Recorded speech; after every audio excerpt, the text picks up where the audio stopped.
when you start losing time, you're like, oh, okay, well, maybe we make bigger changes. So like, we just got to be careful that we don't get ahead of ourselves and just still take it for, don't overreact to anything. That's definitely the goal of today. How do you balance that risk reward, knowing that some people may go for it big time on Saturday with less time on the track with the boost? You're a guy that has driven up to the field multiple times in this race. You've led laps. You can win from the top 20 here. We know that. But how do you balance that risk versus reward, knowing we may still have more in the car on Saturday, but we're content with being 13th? I mean, I think the race setup is still the most important thing. I mean, my best example for the next 10 years is going to be Joseph last year, right? Like, the guy won from starting right next to me, like a 19th or something like that. So it's truly about a race car. Yes, qualifying better does feel good, and it makes the first stint less annoying. But, like, in the end, we want to have the best possible race car for 500 miles. So we're definitely going to have to work on a lot of racing stuff today, but also, what does Friday look like? Well, crap. So, like, we got to maybe trim it out today too and just see kind of how that feels. So, we also have a new engine today. We had to change engines last night, so we're going to have to get that running a little bit. So there's a few things that, again, we just kind of got to get through, and that's just part of the process. You can't drop that, and no, you're not getting away with that. The engine change, why? It's just I think a precautionary measure. It wasn't an issue on any part, but when I think when Chevrolet looked at a few things, they were like, all right, yeah, this is probably like I think they learned a lot from the Pato deal over the weekend. Yep. So obviously they changed Alex's engine and before the GP. So I think happy to have them on keeping us on point and keeping us straightforward.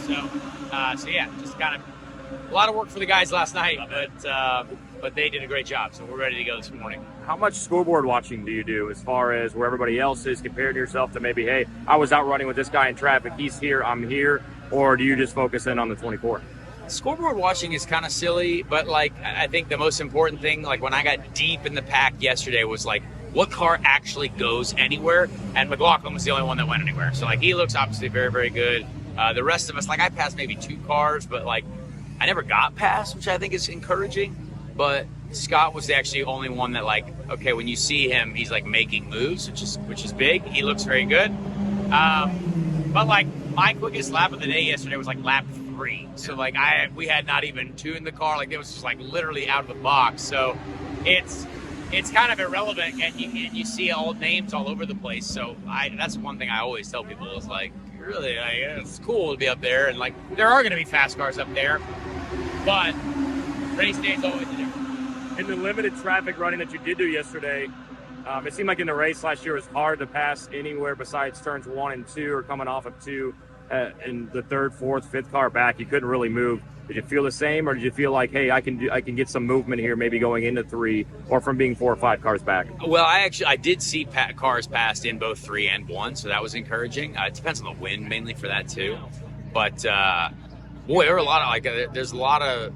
It's still dirty deep in traffic. Like it is filthy back there. So I think there's obviously not going to be much of a change. Like the cars are lighter a little bit, but that I don't think that's really going to change things a ton. So we'll see, because obviously it's a new tire too. So maybe the tire does help us race better.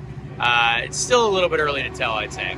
Jared Haas with Frontstretch.com. Come back soon for more great racing videos. And if you like us, make sure to hit that subscribe button.